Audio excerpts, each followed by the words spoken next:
Welcome to SF Commercial Property Conversations with Bruce Bean, where Bay Area investments meet expert insights. Get ready to unlock the strategies of commercial real estate success. So today we have Michael Hatfield with us, and he is out in the East Bay and Alamo and so forth, working with Remax, and he has or did have a dual career. So Michael, it's great to have you. If you can go through a little history of how you were an airline pilot for Delta and also working real estate. Well, first of all, I'd want to say thanks for having me on your show, Bruce. It's very much appreciated, and I sure enjoy working with professionals such as yourself. So you want to know how I got into real estate and what does the airline thing have to do with it? Well, it was the two careers were quite accidental. I was a kid. I was the one that loved baseball, and I'd get out and play baseball, and I'd lay on the grass and have a piece of grass in my mouth, and I'd look up and I'd see some of these airplanes flying over, and I say, wow, I think that's what I want to do. And then it became more and more an objective because I thought, well, you get paid decently, and you do a job that is got a good lifestyle to it. And so I said, well, I'll do that. But my mother, who was a broker herself, had a different idea. She kept saying, get your license, get your license. So, you know how moms can be. And she stayed on me. And what's ironic is down the road after retiring early from Delta, I took and built more on the real estate aspect of my career. But there was a period of time in there that I spent with supermarkets. I had a string of supermarkets that I owned and operated in the East Bay. So there's that second career, because primarily that the airlines were not really reliable for a steady income, especially when you first start out with them. They would, the times were good, they would keep you on the payroll. And then when times were kind of bad, they'd lay you off. And I knew I needed two careers. So that's how the real estate came together with the airline business. Wow. So supermarkets, that's a whole different, complete world from real estate or flying planes. Yeah, absolutely is. It was very, very challenging. I was in almost 10 years in the East Bay, and they were very interesting. They were large scale supermarkets. You take Lucky's or Safeway. They weren't really set up for the marketing for certain demographics. So they would leave certain areas, and I would take over their stores and operate their stores, providing product to the customers that they enjoyed. Wow. So it worked out okay. Yeah. So then did you sell off that business at one point? Yeah, I went through a really rough divorce, and that took almost 8 years. And Oh, wow. I still was involved with it. And then, of course, went back to flying. I'd been laid off, or furloughed, as we use the term, from Delta. And then went back with Delta, and Delta invited me into the Flight Standards Department, which is a really great honor. So I really wanted to do well with that, plus raising a couple kids and so forth. And it didn't look like I was going to be, furloughed after that initial furlough of a couple years. So it worked out really well for us. And the family moved on and did two different things. And I think I got out of the supermarkets about 1988, 1990. And then it was buy and sell, residential income properties, as well as do a few deals wherever I could find them. So you learned about human factors and the whole airline world, and you've now applied that to real estate. So can you kind of give us a little clue how that goes together? Oh, yes, absolutely. Well, the real estate professional all day long, whether or not she realizes it or not, it's human factors all day long. And so going back to where I learned a little bit about him, it's in the airline business. And it basically stemmed from an accident that another airline had in 1978. There were three crew members in the flight deck monitoring a minor mechanical issue, and nobody was minding the store. and the airplane ran out of fuel and actually had an accident up in Portland. Hmm. And it was a DC-8 accident up there, and the FAA and the flight standards departments of all of the airlines got together and say, you know what? Too many accidents due to human factors. So let's develop something that will result in a better positive outcome than what we're receiving now. So from that, they developed a program called CRM, and it's not the same CRM that you may use, that I may use in this business. The CRM is crew resource management. And essentially, what it does is it takes and divides up the duties, which each seat in the flight deck, as well as in the back of the airplane, the people, all those flight attendants working back there to serve the customers. It takes and divides those duties up: who's doing what, who's reporting to what, who's making decisions, and how decisions are made, the teamwork, communications, and how it all works together. And then they started training these in recurrent training, this program. They started training these scenarios. And from that, they dramatically improved the positive outcome of flight in the airline industry in the United States. Quite frankly, it was like 45,000 flights per day. And at the time, it was a significant improvement in results. So taking those factors and applying them to our customers, that's our mission, is taking care of our customers, whether it be a seller or a buyer. That's number one in our book, and that's how I look at it. Some teams, maybe they look at it as their own pay, but we don't look at it that way. We look at it to take care of the buyer and the seller first, and to do that, you need to have a good team working together. Well, that's an interesting analogy. I mean, buying or selling real estate is sort of a takeoff and landing occurrence. So I'm sure the human factors, the CRM, as it were, could be very well applied to that particular scenario. So I assume you have certain people taking care of certain responsibilities, and then there's sort of overlap and cross-checking to make sure everything lands properly. Yeah, for sure. Bruce, I could not do it without my primary team member, Nancy. She's amazing. She says things to people and they may understand her much better than me.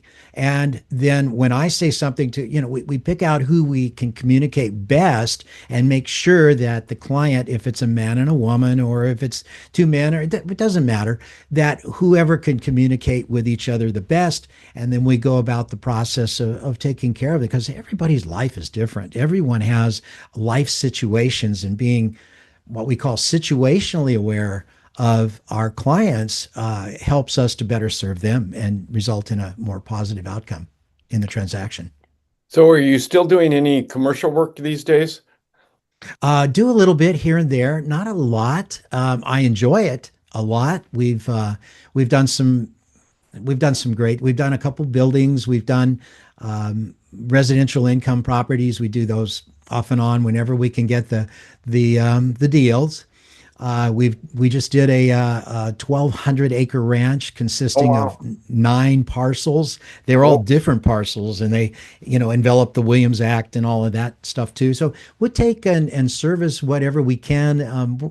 I would say we're more of a boutique type real estate team than a big team that does the same thing, to the same type of customer. We like to take on interesting projects and work with interesting people. so I'm not familiar with the Williams Acts. What can you explain that a little bit? Yeah, some properties are zoned under the Williams Act, especially agricultural land. And what it allows is the home owner, the property owner, to pay a considerable amount less in property taxes, Hmm. annual taxes, than they would if it was just a straight zone residential or income property or commercial. So if it's a ranch, you want that ranch to have agricultural zoning under the elements of the Williams Act, and therefore you pay a lot less for property taxes, because you're growing something, either livestock or agriculture, and it works out pretty well. Oh, wow. Oh, that's interesting. I was not familiar with that. So I'm sure out where you are, there's probably a lot more ranches and so forth available for sale or for to purchase. Yeah, yeah. A lot of people want the ranch as a place that they can go and kick their feet up and have their glass of wine, or they want to grow. I was friendly with Kerner Rombauer, if you remember Rombauer wines. Oh They're yeah. still around at Gallo Bottom, but I knew the patriarch Kerner, and I know he had a lot of property that where he grew agriculture. They'd have to be on the type of zoning that would allow lower property taxes in order for him to take it on as grape growing properties and Well, that develop was his wines. actually my next question was, do you end up buying and selling or properties up in the Sonoma area? And it sounds like you do. Well, we can. Right on right the moment. We can, you know. It's available if you're up there. Yeah, that's very interesting. So what's happening out there right now in the real estate world? The interest rates have kind of ratcheted down a little bit. Are you Uh, seeing is it still a seller's market, buyer's market? What's happening out there? it's an interesting thought. I'm sure you know the answer to this question before you ask me. You're a very sharp guy. I think that with during COVID, we saw our values in the San Francisco Bay Area. We're talking residential values in this case. We've seen them ratchet up 25 to 30% in the San Francisco Bay Area. And wow, they just boom, there they were. And now the people that own those properties have done very well and have made a lot of money while they sleep. And I have to say, well, that's been really great. But then along came higher interest rates, and the Mhm. buyer said, the interest rates are high right now. I don't want to buy because the interest rates are high and the property values are high. So we'll just kind of wait until the mortgage rates come down for affordability, and then we'll make our decision. And quite frankly, I've done a bit of this myself, made the wrong decisions. I think that's an incorrect decision in the San Francisco Bay Area, and I'll tell you why. If you take 3 to 5 or 6 years over that course of time, you're going to see values grow. You're going to see home values grow over time. And that equity appreciation is like money while you sleep. And I have to say, I'd much rather have that than to pay a little bit more for the first year or two until I could refinance at a lower rate. I'd rather have that equity than I would rather than just pay a little bit extra. So I think if I was a buyer, I would go and really be serious about buying right now. I really would. So you're still seeing high prices. Are there any good values out there happening? If they do, they're right off the market. We've seen quite a bit of influx of inventory in the last year. But we haven't seen a lot of change in the mortgage rates. So people are just kind of sitting there being a little hesitant. We've had an administration change and they're just a little hesitant. Mhm. And the values have come back a little bit in this area. When I say a little bit, I would say it's almost a cyclical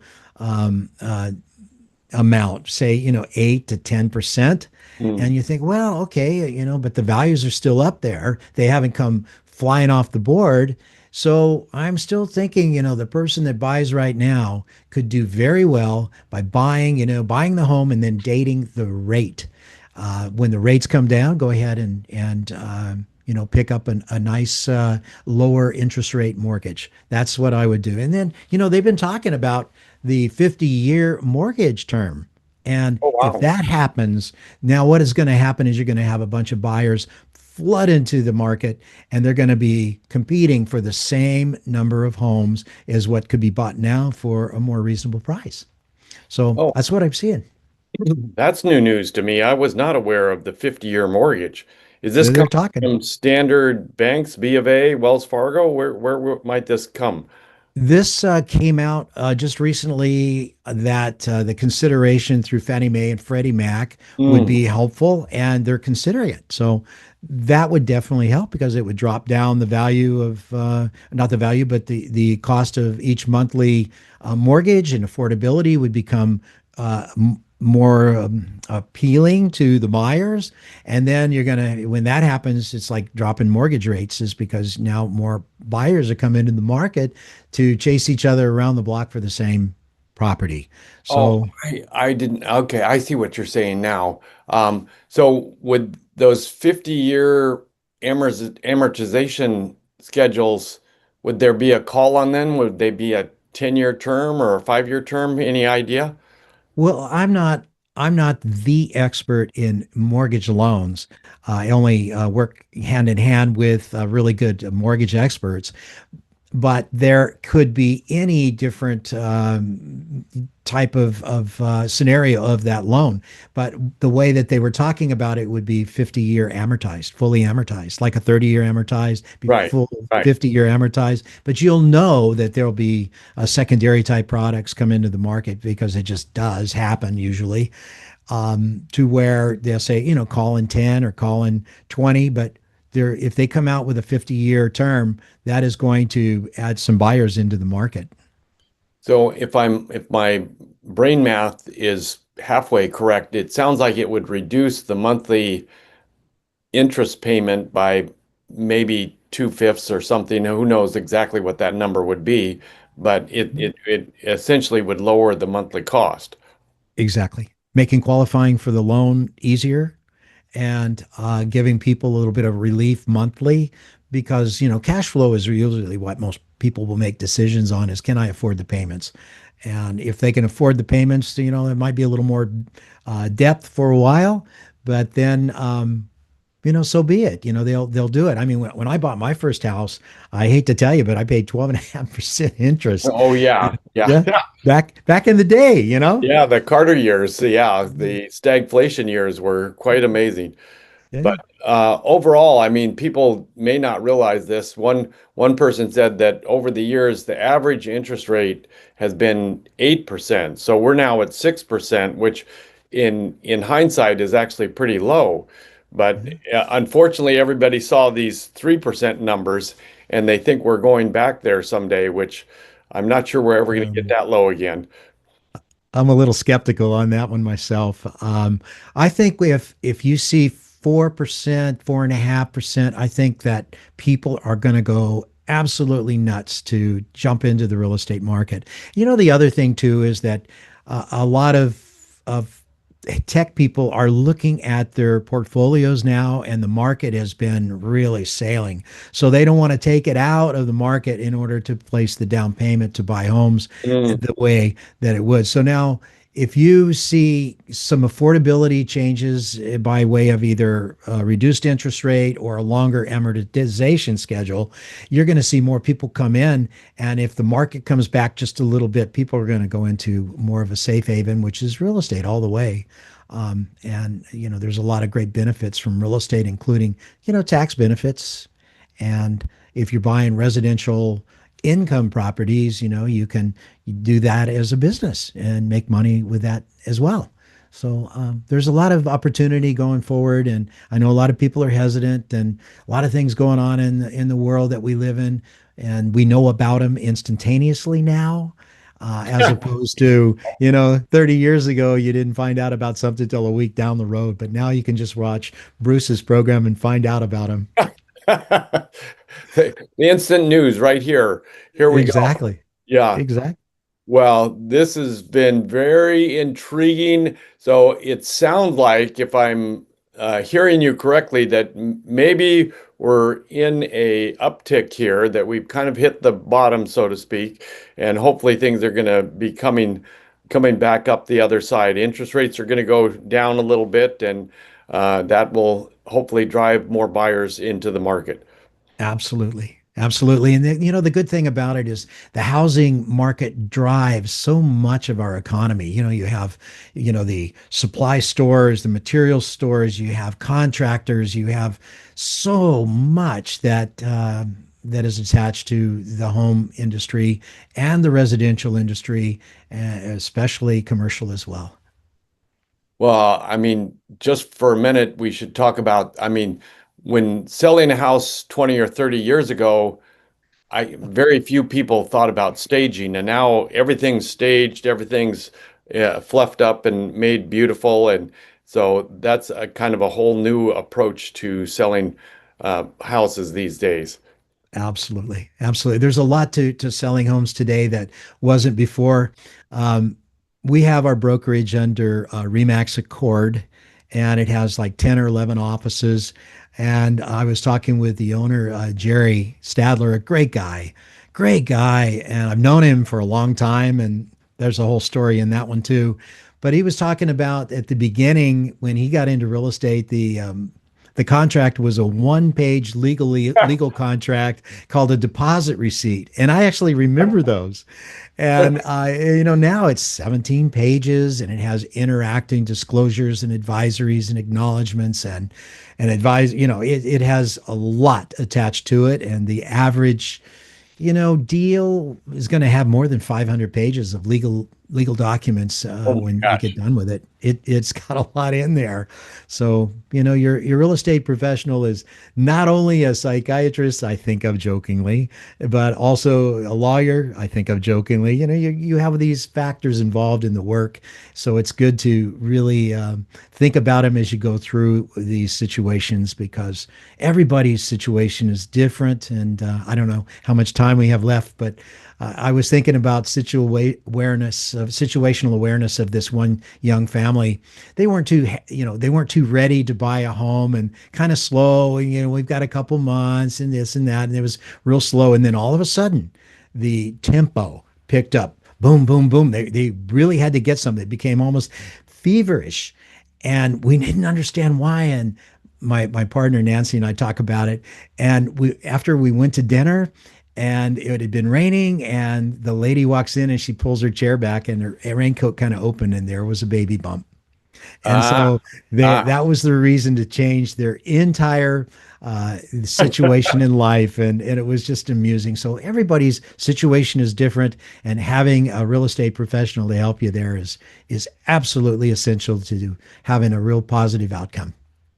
No, I think that's so true that uh, previously it was a one-page transaction. Pretty much anybody could get through it, but now we're up to 500 pages, and obviously most people aren't going to be reading every word of that 500 pages. So you've got to have a real estate professional help you through it to make sure the transaction goes smoothly. Absolutely. Totally agree with that one, sir. So Michael, where can people get a hold of you? We're reachable at Michael Hatfield Homes, plural.com, Michael at michaelhatfieldhomes.com, or our business line is 925-322-7775. And I got Okay. to tell you, I really appreciate you having me on your show. It's a very well done show. I looked at some of your episodes and man, they're really top notch. Thank you so much. I appreciate that. And if you're thinking of buying or selling a home, particularly out in the East Bay, give Michael a holler. Sure appreciate it and He'll love to work guide with you you. through that 500 pages, no problem. You bet. All right. Well, very good to talk to you. I think we'll have to talk again in the near future. Thank you for having me on your show, Bruce. It's really, really been fun. That's a wrap on today's journey through the SF commercial real estate scene. Ready to share your story? Visit sfcommercialconversations.com/guest. Your insights could lead the next conversation.